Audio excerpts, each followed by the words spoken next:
Hi, everyone. Thanks for joining us today. We're just going to give it another minute or two before we get started. Let a few stragglers sign on. So just hold tight for another minute or two, and then we'll get started. Thanks.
All right. Hi, everyone.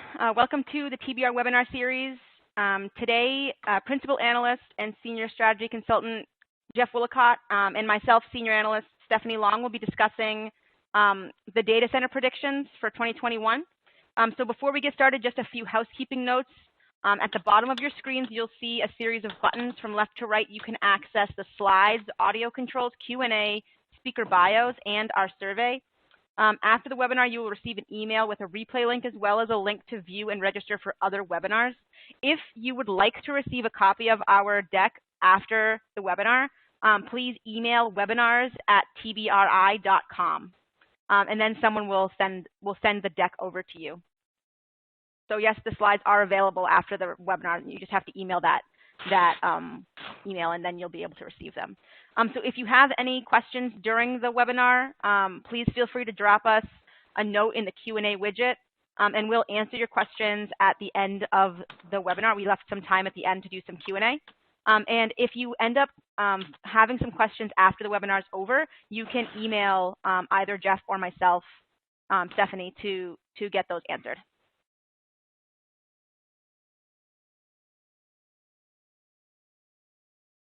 Okay, so like I mentioned, I'm Stephanie Long, and I'm joined by my colleague, Geoff Woollacott, and I'm a senior analyst in TBR's data center practice. And so in the data center practice, we focus on traditional data center, like server storage networking, but also some emerging technologies or niche technologies like hyperconverged infrastructure and quantum computing.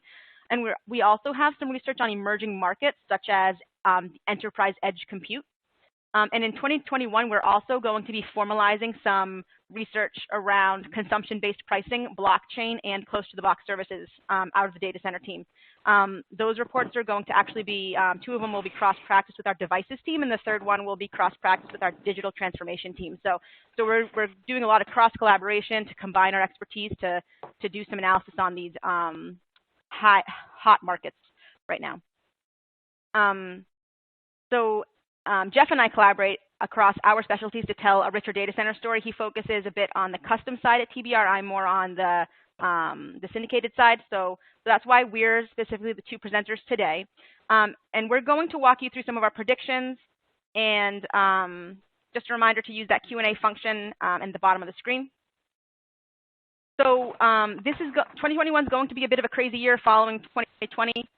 In that it will be a bit unpredictable in what impact the pandemic will have and continue to have on the IT space. We know that there have been some positive things coming out of the pandemic in terms of IT spend. We've seen increases in demand for infrastructure to support an accelerated digital transformation to keep businesses working and operational from home and remote environments. At a rapid pace. Some of those things are good. It enables people to stay home and work, which is, in the long term, we're actually seeing could be good for talent acquisition in industries with shortages, such as, for example, quantum computing. People may not need to relocate to take jobs with this shift in to work from home.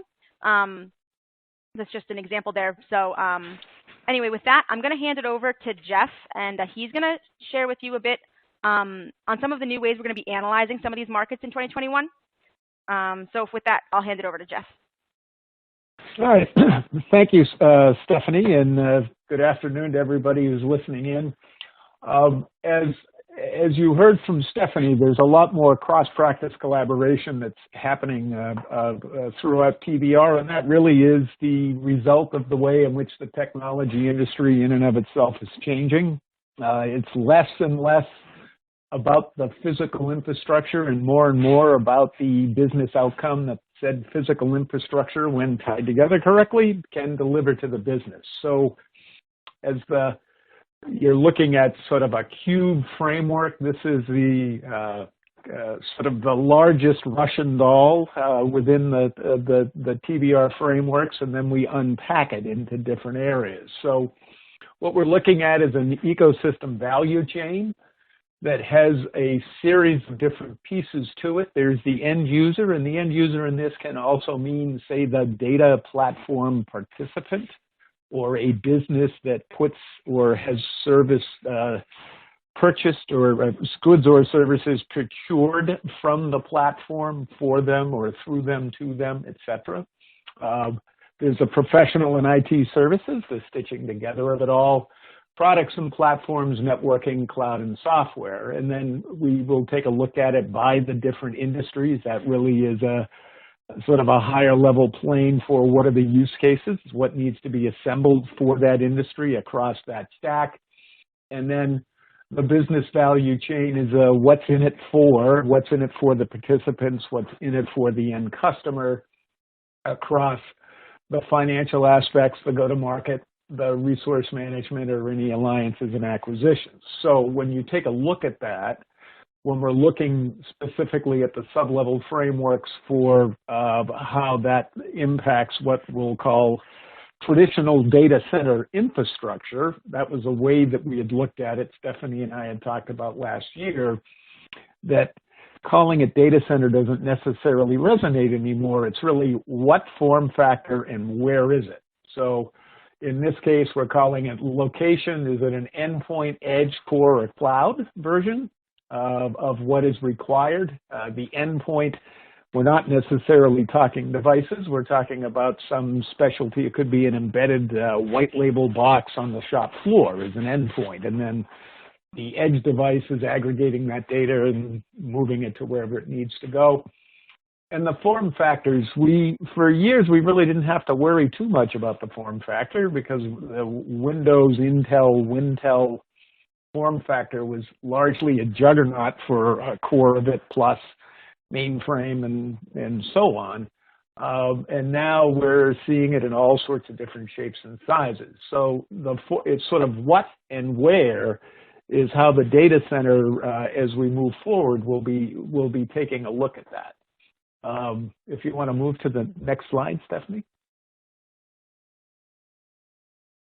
So dropping this down, when we say the value chain in terms of the data center context, if data is the new oil, then it's the pipeline for data to move from the point of being created to the point where it's in a platform to be manipulated, to be synthesized by humans, to be acted upon, to have an algorithm run against it that may be batched via the cloud to go to, in the future, it's not here yet, to quote unquote burst a quantum and then infuse and keep moving the ongoing process by sending new direction and guidance either with human intervention or without it back into the process flows. So from left to right, if you think about that, there's all the various equipment and the different componentry. We're seeing where Intel is, there's a lot of news with Intel, with Pat Gelsinger returning. There's the difference, as I call it, between the thinking or the IP element of Intel in terms of the designs of the chips themselves, the circuitry and so on, and then the doing, which is printing out those chips. There's some calls for them to be broken up because of the two different business models. I heard Pat Gelsinger talk about this at a VMware conference as the asymmetric competition. Different operating models, different value chains. So we're seeing, Taiwan Semiconductor is moving in a little bit. ARM has had an interesting business model on that for a long time. Apple is starting to get into their own chips. FPGAs are making a comeback for specialty devices that gets into some of the semiconductor connectivity. Then we also have 5G Edge that's coming along, and the networking providers and the connectivity layer. Then you get into the cloud, the software, the platforms and tools.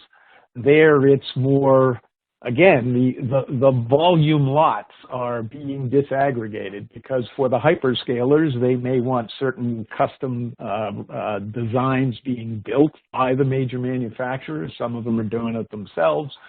From there, you get into the professional services, the IT services. As Stephanie said, we have the close of the box services that she'll be taking a look at. There's a lot of interest in third-party maintainers. The sort of the disaggregation into a shared service model for traditional break, fix, repair that is going on, number one. And number two, as Edge gets built out, go back to the far left, if we're going to have compute in more and more remote or unique areas, we will need a shared services model to be able to repair, maintain, diagnose, track those endpoints. So the whole chain is, I don't want to say it's disaggregating may not be correct, but it's becoming disrupted, and hence the need for these frameworks to be able to synthesize it and take a look at it on a case-by-case basis of what's in it for the different participants in an ecosystem kind of model, with ultimately the outcomes being driven by those end users. And as I said, those end users can be platform participants as well as consumers or buyers. So with that, Stephanie, I think I've been able to cover how we're reframing what we've done for years at TBR. I mean, by definition, we always, in introducing our company to firms, emphasize the second word, technology business research. That continues to be a core strength, but now it is to take a look at it in the multi-enterprise business networks that are required as tech becomes more and more ubiquitous, and then carve out the business analysis by the participants in that ecosystem in terms of what it does for them across revenue growth, cost optimization, and risk mitigation.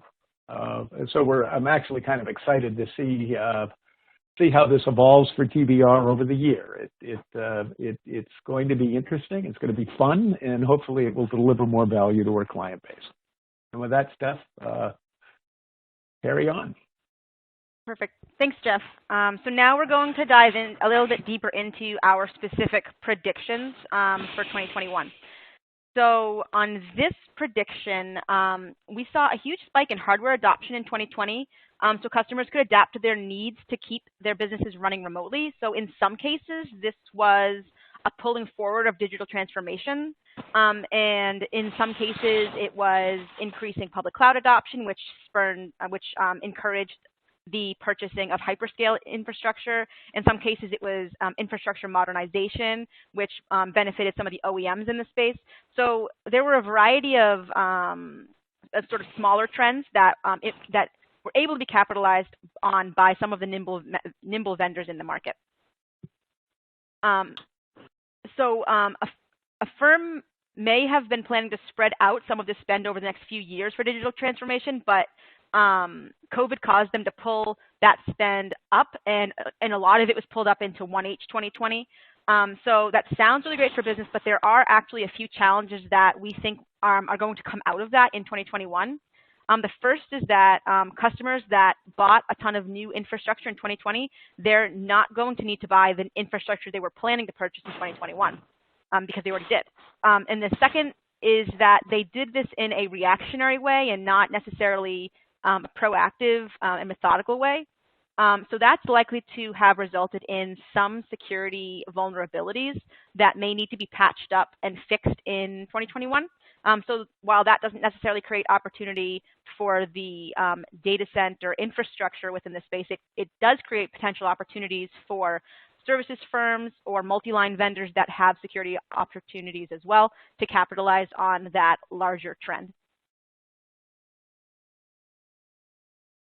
And also, because they were pulling their investments up, their budgets didn't necessarily follow in kind. So that turned the customers in a lot of cases toward as-a-service alternatives, so they could get the subscription-based pricing on the infrastructure they need now, but pay that monthly fee instead of the upfront.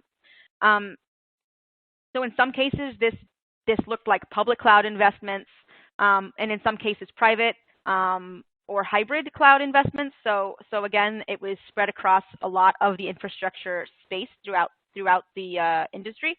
But it also encouraged customers to start considering things like co-location facilities in greater frequency, because data sovereignty concerns may make a customer wary of putting certain workloads on the public cloud, and some co-location facilities are able to mitigate that concern with the variety of locations they have globally. Equinix is one of the vendors that has a very diverse footprint of co-location facilities that customers have been looking into to sort of support these COVID-related demands that they're experiencing.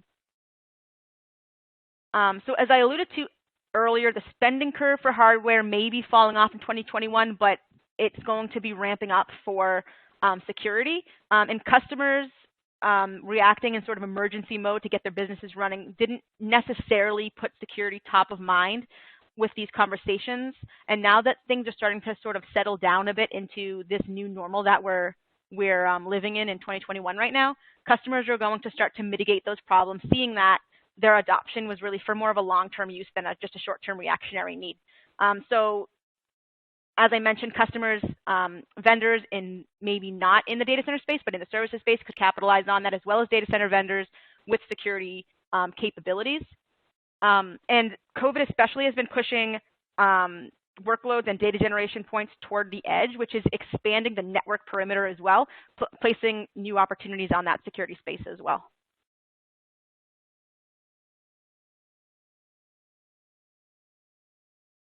Okay, so this next prediction takes that sort of initial conversation we just had on the prior slide, and it shifts it a bit to dig one click deeper into the hyper-converged market opportunity specifically.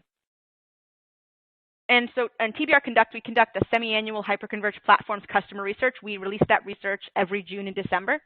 And if you want to learn more about the specifics of that research, you can drop me a note in the email or Q&A, and I can follow up with you. But basically, we survey 400 people annually at companies with more than 1,000 employees. And so we are surveying the IT decision makers at these firms, so CIOs, things like that, not the more general IT personnel. And I'm telling you all of this to let you know where this data on this slide is coming from. So that research is where we pull this data from. So this research showed us a few interesting trends related to COVID's impact on spending habits.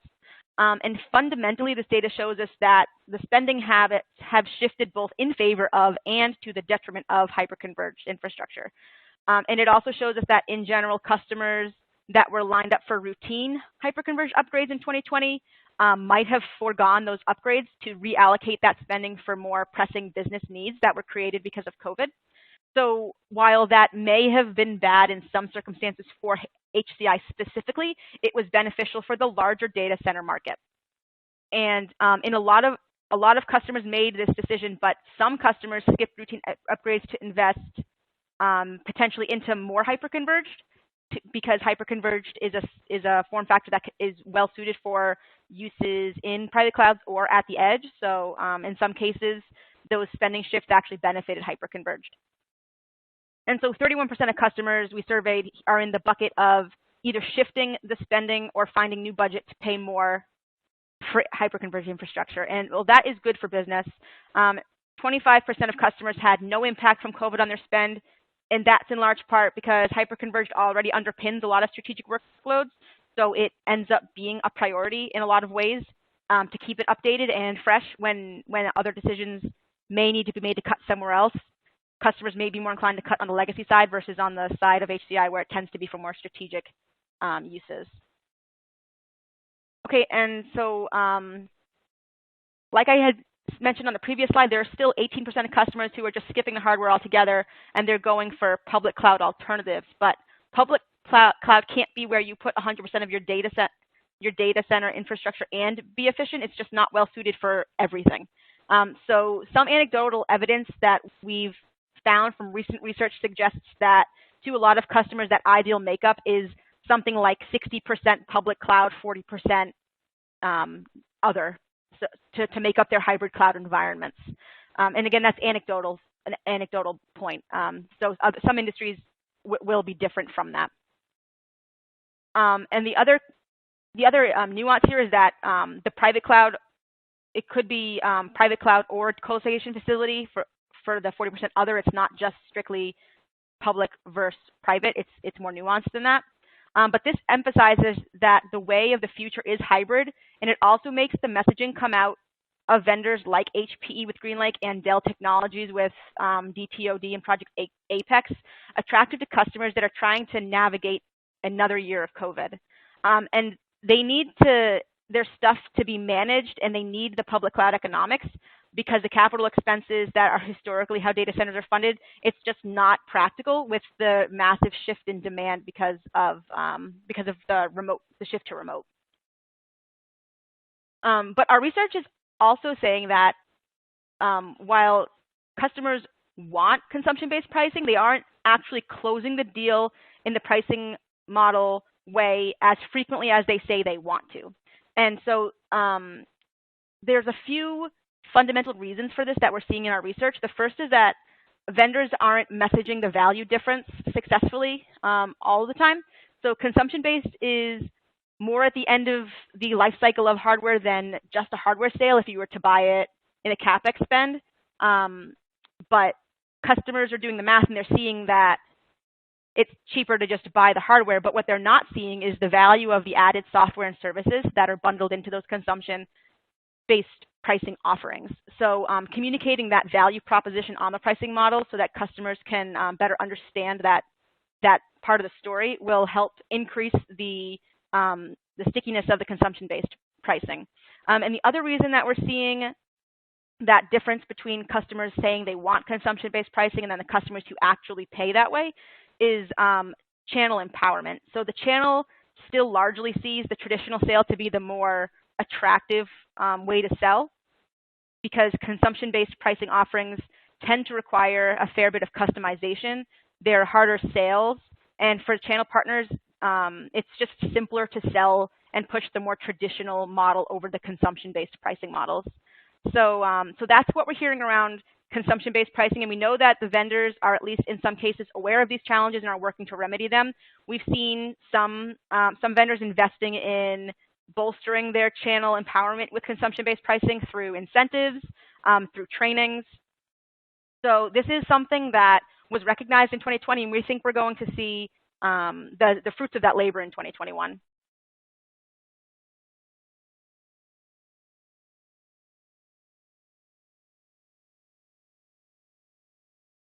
Okay, so our last prediction for 2021 centers around quantum computing, and this is a really interesting market to be talking about right now. So there's a ton of bright minds out there researching quantum physics, things like that. It's actually a very small population of the world, so there is going to be a shortage in quantum skills. But the bright minds in academia and industry have been working for decades behind the scenes on quantum technology, and during the 2020s, we are finally at a point where this technology will be advanced enough to provide a significant value to those who consume it. So one of the challenges with the quantum space, and it's a challenge with a lot of emerging markets, but it's that there are dozens upon dozens of startups out there, many of which are software focused, looking to take a piece of this very lucrative quantum computing market pie. So the result is that the capabilities are a bit scattered, and the scattering slows progress. And we've seen that delayed progress in the classical computing market, but in the quantum field, what a lot of the leaders in the field have done is to break down some of these barriers, is encourage collaboration across the multi-line players or some of the smaller players to collaborate so that the experts are speaking together to help move the technology along as a group rather than working against each other for the bottom line. So they've learned from these mistakes in the classical world, and the collaboration can speed up the value for everyone. So that's good, but the technology is becoming more mature, and its value seems to be just around the corner where economic advantage will be achieved. So once we start seeing algorithms pop up that have a practical, real-world application that can either provide the insight otherwise not obtainable on classical computers, or can provide it at such a faster rate that there's a significant cost advantage to using the quantum system. That's our definition of economic advantage there. So once we can do that, we're going to start seeing the value of all of these little players popping up. And the big players in the quantum space are going to see the value here too, and are going to start snatching up these little guys for swift technological advancements to tuck into their own portfolios. So we think it will not just be the quantum players, but also some of the services guys that are going to be snatching up these smaller players to be able to provide their own end customers with what they need. And we do know that some of the professional services players are actually, their investments in quantum computing are actually co-funded with customers. And so being able to snatch up these tuck-in acquisitions to support a very specific vertical need for these customers is going to prove to be valuable. So the prediction we have here is that acquisition activity is going to speed up. But before that can even happen, these smaller vendors need to start establishing and messaging their specialties so that the larger firms even know what they do. So a lot of these startups in the quantum space are actually PhDs that have been working in academia for years that are just looking to go out on their own to create a business. And if any of you have worked in academia before, a consistent message we get from some of the leaders of these smaller vendors is that there's no money in it. So if you want to kind of make it, you have to go out on your own into the industry. So that's one of the motivators there. And this is great to get these experts out in the field in industry. But as you might have guessed, there's a challenge with this, and it's that these brilliant people in the space of quantum, they're not necessarily well equipped to handle the business side of the equation. So that can hinder the communication of their capabilities with these other players in the background. So the startups are going to have to get better at basically selling themselves so that the bigger players can learn a bit more about what they're doing, which could then snowball into these potential acquisition opportunities. And with that, I'm going to hand it over to Geoff to talk a bit more about this quantum opportunity. Thank you, Stephanie. I did, when you were talking about M&A, talking about the small startups, to reinforce her point, there's several different trends going on that are interesting. There's one that we heard in an interview we did with a quantum services firm, mentioning the rise of what they call techno nationalism, and that has multiple different implications. One is just on country data privacy, which goes to localization, which goes back to that ecosystem value chain that I talked about earlier. Secondly is the desire too that has been raised by those outside the United States is that if you think of classical computing, the IP and the sort of value creation consolidated into the United States and then bled over into Asia for the manufacturing volume capabilities over the 40, 50 years that it's been going on. And so these other regions are trying to make sure they gain access and a foothold in these emerging technologies, as much for their national security protection, the idea of techno nationalism, and also just for job creation. So you have government grants coming in, people coming out of university, and when Stephanie and I were evaluating them, hearing an old business mentor as we used to do M&A work, was just that you want to see some executives that have quote unquote done it before and be able to know how to scale or be able to know how to manage hyper growth and keep an operation efficient. And this is where the large vendors, the IBMs, the Microsofts, the Googles, who are all working in quantum, this is where they can provide those business advisory skills to these niche IP experts in order to get it moving. And to Stephanie's point, we are close to economic advantage, as we call it. The idea of it bursting, having the algorithm that is to level set financial trading algorithms, because it's taking a look rather than just at one sector, looking across the entire economy, because quantum can compare more variables simultaneously than classical can, and then infuse it and send the directives back for the next day of trading. that is one way that we expect to see it hit rapidly in that type of an environment. So it isn't as though a whole application has to go and be run on quantum. It's that there has to be the API hooks, the data goes out, it gets manipulated, decisions are then able to be triggered based on the KPI metrics, and back it goes into for lack of a better word, I'll call it the classical application. The other thing that is going on now within quantum, I believe, is there is sufficient stability in the computational side that the optimization of the ecosystem of other components and other IP that needs to be better integrated with the quantum architectures can now take place in terms of algorithm development, in terms of the software, in terms of the runtimes, all these different things in order to be able to optimize the whole. The quickest analogy to what I'm driving at is what Intel used to call the tick-tock strategy of their releases. The first release was getting the new chip design and the fab plant, the manufacturing element, hardened enough to generate it at scale. Well, we now have quantum systems that are reliable in their own way.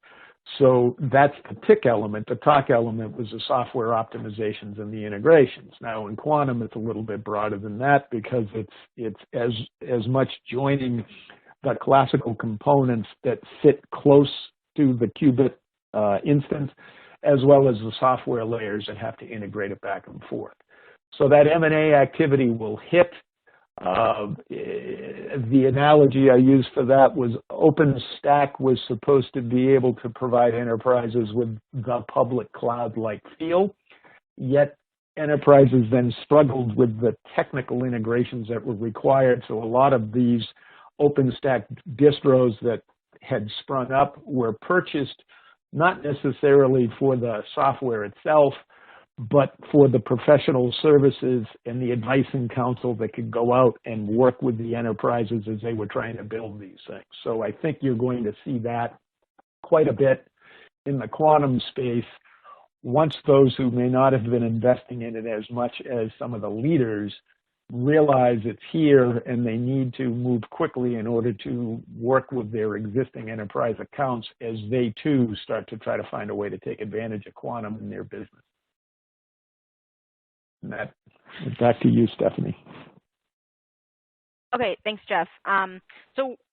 While Geoff was sharing his insights, we got a question specific to the slide, so I'm just going to answer it right now. The question is, with quantum, what are some of the big players doing in terms of R&D? Are they doing their own, or are they considering these potential acquisitions to be the R&D? The answer for the big players is it's going to be a little bit of both.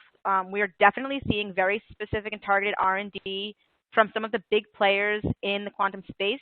Vendors like IBM, Honeywell, Google, doing a lot of research, spending a lot of money on research around quantum computing. We also see vendors that are not necessarily in the quantum space looking to capitalize on the market through partnership. AWS is the biggest example I could give there. They are partnering across the different architectures in the hardware space to underpin their quantum cloud offering Bracket. And they don't actually have a whole heck of a lot of R&D behind that offering. It's really a partner-driven capability. So partnerships are certainly going to be an aspect of it as well. But with regards to some smaller players in the space that have pretty compelling capabilities, they're just not big enough to do all of the internal R&D themselves. So, like for example, we've seen Rigetti acquire a firm to beef up some of its capabilities. It's hard for these smaller firms to fund the volume of R&D that would be necessary to cover the full stack of quantum computing. So if the desire is to be a full stack vendor like Rigetti, then acquisitions are going to be a way that they will be able to do that. Larger firms, some of the leaders in the space, are likely to make acquisitions around things like algorithms. While they are doing R&D on their own algorithms, you can't really guess which one's going to be the money algorithm. So startups are working on those too, and if they sort of hit the jackpot on an algorithm, partnering and acquiring will be a way for the larger firms to gain access to that IP. So those are just a couple ways that, yes, their R&D is happening internally, but acquisitions is a way to sort of beef it up. And in some cases, these firms don't aspire to be full stack firms. Zapata Computing is a great example where they are very good at what they do, and they partner to take advantage of some of the hardware capabilities across the industry, but don't necessarily wish to be in the hardware business. So partnering is a way that they'll do that also.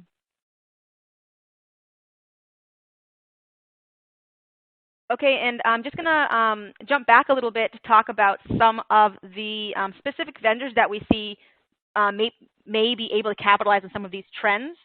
We know that HPE GreenLake is a pretty mature offering in the consumption-based pricing space. If not the most mature, it's certainly very well marketed. The company kind of got out ahead of this demand, stating in 2019 that they were going to offer everything as a service within 3 years.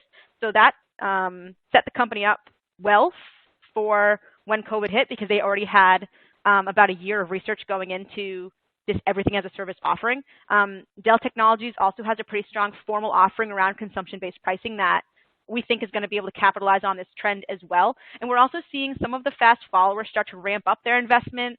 Vendors like Lenovo with their TrueScale infrastructure services offering, but that's still relative to GreenLake and DTOD. It's relatively nascent, so might be able to capitalize on some of that opportunity, but not to the degree that these more established solutions would be able to. And I'm going to hand it back over to Geoff so he can add a few points there as well. Well, I may confuse it and change it up a little bit, but one of the things we heard in some, one of the things that we do a lot of is what we call in-depth interviews or IDIs with CIOs of large firms about prevailing trends. And within COVID, as we had discussed, there was that build out for essentially VDI, more remote work imaging to get it, push it to the work from home desktop, for lack of a better word. And while they wanted it to be on public cloud, they couldn't do it. Hence, they were bringing in private cloud, usually HCI box, to stand it up. But what we heard is they were only doing that because they didn't feel the hyperscalers, the Amazon, Azure, Google, or Amazurgle of the world had the necessary security features built in yet. So what we expect to see, and we're seeing more of in terms of these rise of these industry clouds where it's HIPAA compliant, or it's got the right regulatory compliance for financial regulatory environments and on down the line. As they develop more and more of those services, capabilities, you're going to see more and more of the data center shift out.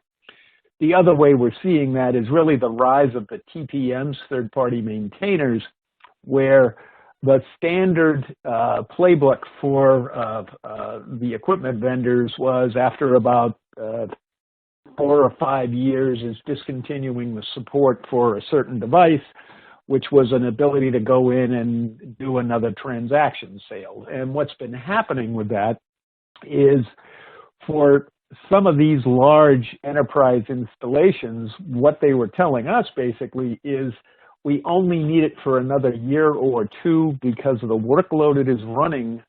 We intend to either refactor or just lift and shift to the cloud.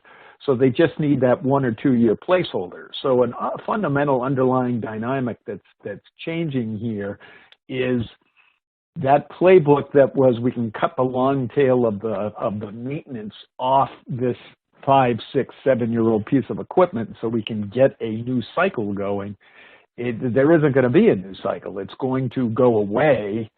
So that chopping off of the long tail of maintenance is really the end of the road, unless you do, unless the OEM vendors start extending that maintenance.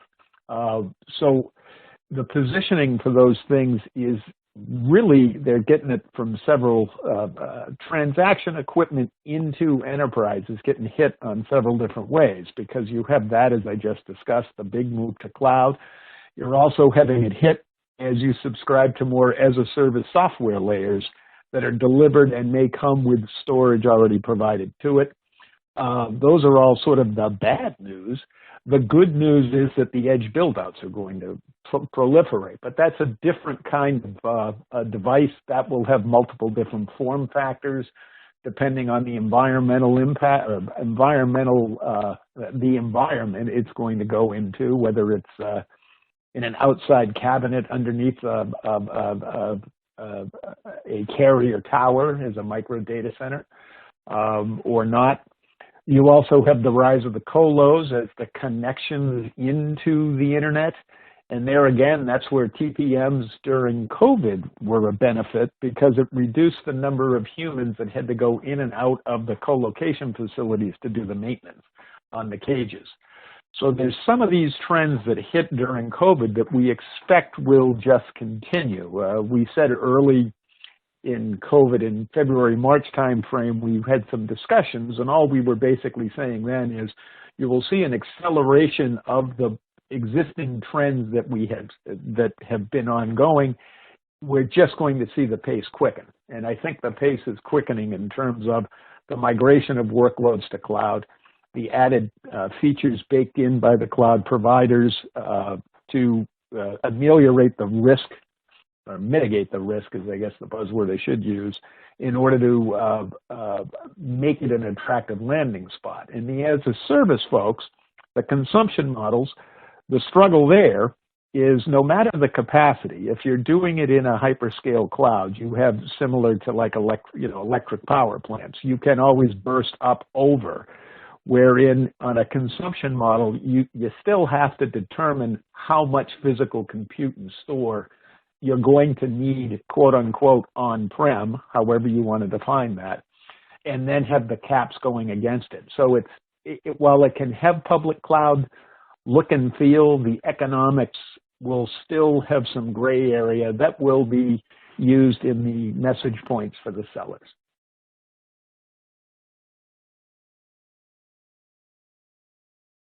Okay, thanks, Geoff. Yep. So I just wanted to, those were our predictions for 2021. So I just wanted to put this slide up here so you can see some of the market level research we have coming out of the data center team. And as I mentioned earlier, we're going to be adding to this around consumption-based pricing, blockchain business models, and close-to-the-box services. So those are some research streams we're going to be adding in 2021. So if you have any questions about the webinar, please shoot them to us in the Q&A function here and on 24. And if you have any other questions, or if you remember some questions after the webinar is over, please feel free to shoot either Geoff or myself an email. We'd gladly answer those after. So I'm just going to pause here for a minute and let the questions trickle in.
Okay, we have one question here asking us what we predict is going to be the timeline for when we'll see that economic advantage hit in the quantum space. I'm going to hand it over to Geoff to answer that one. Well, I've already had to extend the prediction. We thought it would have been here. Well, we said we thought it was going to be 21. We're now thinking it could be 22, but it's awfully close. Not at a full widespread commercial adoption, not in that way. That's not what we're talking about. But what our definition of it is, that simple point, I talked about it as that bursting of the aggregation of the data brought to the cloud, put close to the quantum system, and then the algorithm run that can trigger a cascading series of perhaps new directives based on the KPI metrics that they were looking at. So that we expect it would happen quickly for, say, financial services is one, for route optimizations for another, perhaps for fast search, under the popular search engines.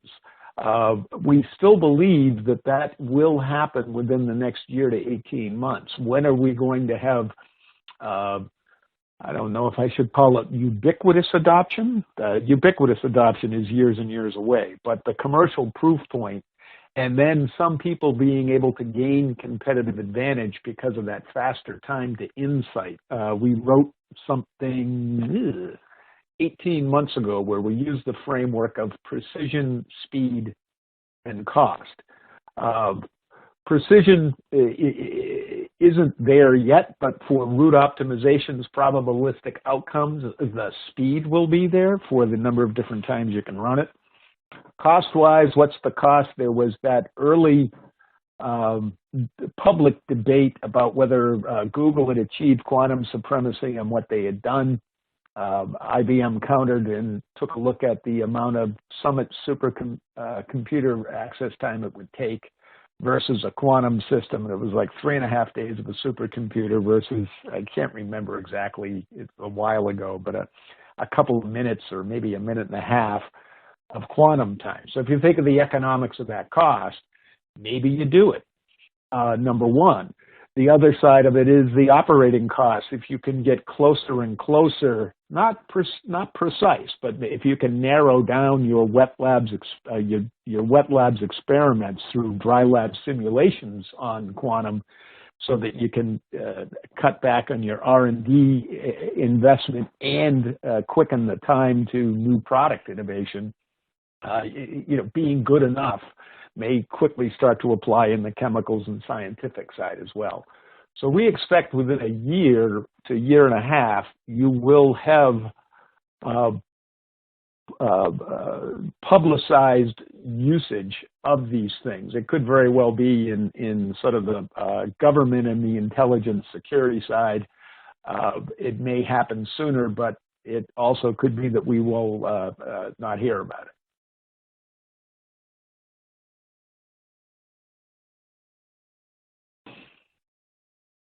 Okay, and that was the only question we had come in. So if you have any other questions, please feel free to email us after this webinar. And if you could please fill out the survey that's on your screen, that would be helpful to us. It helps us better assess what types of topics we should be talking about in future webinars. And a replay version of this webcast will be made available after the event, and you will get it via email as well. You can also check out our website for a list of upcoming webinars that TBR will be hosting. So with that, have a great day, everybody. Thanks for joining. Take care.